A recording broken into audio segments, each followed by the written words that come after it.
Hi, Chief. It's Wendy Gillis from the Toronto Star. When this incident first happened, your predecessor, Chief Raymer, said it was intentional and deliberate. Was it a mistake to say that at the outset when all of the information was not there? And secondly, do you commit to releasing the results of the OPP report?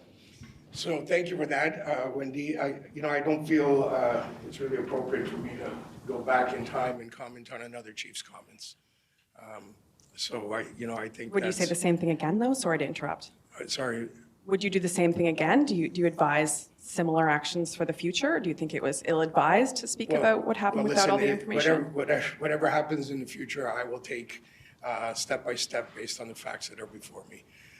And I'll be thoughtful to what I say, and of course, the lessons learned in all our encounters, including in this set of events.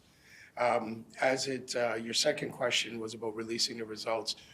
You have my commitment, and I'll do everything possible to be as transparent as we can be, based on what we learned through that process. Yeah, go ahead. Hello, Chief. JP Nadeau from the French CBC. If Justice Malloy had not said any statement, anything, would you have asked the OPP to investigate? Well, I think I appreciate the question, but it's quite impossible for me to answer something that didn't happen. What did happen is the justice made comments. What did happen is that we have a procedure and a process that this organization put in place to deal with these types of circumstances, and we are making sure that happens. And second question, do you realize that maybe the confidence of the public in the police is down, and how do you, because it is alleged that 3 cops have probably lied on the stand, how are you prepared to repair that relationship? Well, listen, again, I appreciate that question. You cut to the heart of a fundamental principle in policing, and that is the trust and confidence of our communities we serve.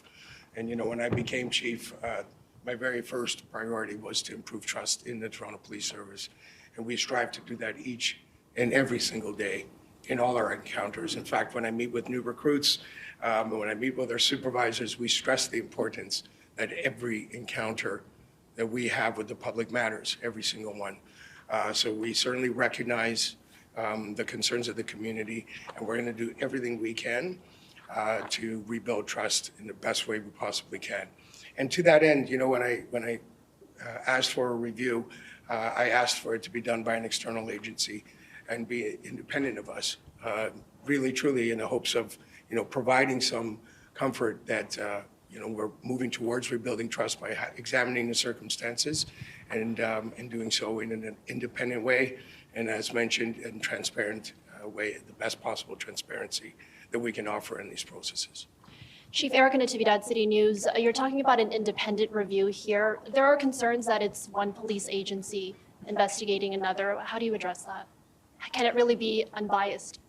Well, listen, we will have safeguards in place to ensure that the OPP is able to conduct a review without concern in that regard. I have full confidence that we have police investigators in many organizations that can proceed through these types of reviews without, any kind of bias or concern. And we'll go where the facts lead us, and we'll take the findings and do what we need to do with that. And one other question with regards to the internal review, is this an acknowledgement that mistakes were made on that night in July? I'm sorry, what was the last part? With regards to the internal review of plainclothes procedures, is that an acknowledgement that mistakes might have been made that night in July? No, I think it'd be premature to make any kind of statement like that. We owe it, quite frankly, to the legacy of our friend and colleague to do everything we can to learn and to do everything we can to prevent anything like this, these kinds of horrible tragedies from ever happening again. And I think I owe it to the membership of the organization that works, quite frankly, tirelessly and with great courage each and every day in harm's way to give them the best tools, the best equipment, the best training, and the best support so they can succeed. And that's precisely what we're going to do through this review. Chief, Katherine McDonald from Global. On Sunday outside the courthouse, you talked about the process, and you said that that you were hoping for a different outcome. And then yesterday in your statement, you seem to be backtracking a bit. Do you want to clarify how you feel about the verdict that was delivered on Sunday? Have you changed your point of view? Because a lot of people felt that that was maybe the police not acknowledging that a verdict had been come to by a jury that had spent 5 weeks and 3 days deliberating. Yeah, no, I really appreciate the opportunity to address that. Thank you. It's not lost on me what the conversation has been, and I completely appreciate that. You know, on Sunday, I thought I was clear that I supported the justice system and the work of the jury.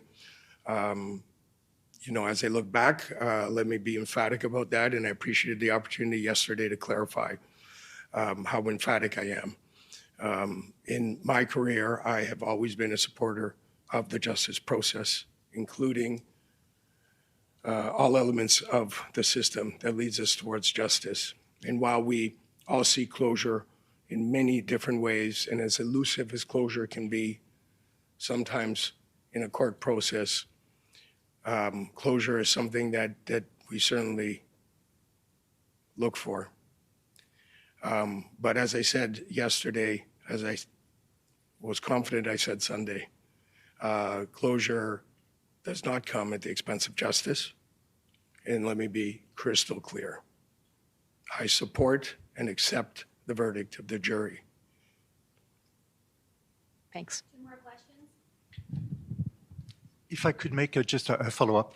What about an inquest into the death of Officer Northrop? Do you think that would be a good idea for transparency reasons, for example? Well, listen, I'm not sure. I mean, that's a decision of another set of experts, and we'll await that process, and we'll continue our commitment to learning and doing what we need to do to move forward in an effort of always improving how we conduct ourselves in our operations. But really, truly, I have to wait and see what the decision is from the coroner. Chief Megan Fitzpatrick from CBC News. Just to follow up on Catherine's question there and just your now emphatic statement about accepting the verdict from the jury. On Sunday, you said you were hoping for a different outcome. The outcome was a not guilty verdict. Did you misspeak then? Or on Sunday, when you said that, did you mean you were hoping Mr. Zameer was found guilty? No, I think, you know, again, in the context of the totality of the circumstances, what I was trying to convey is that I accept the jury's findings. And we are an organization that's grieving and trying to work through finding some path towards closure. So, you know, I think I really appreciated the opportunity yesterday to clarify. And let me say it again, I do accept the jury's findings, always have. We are obviously, you know, looking for an opportunity for closure.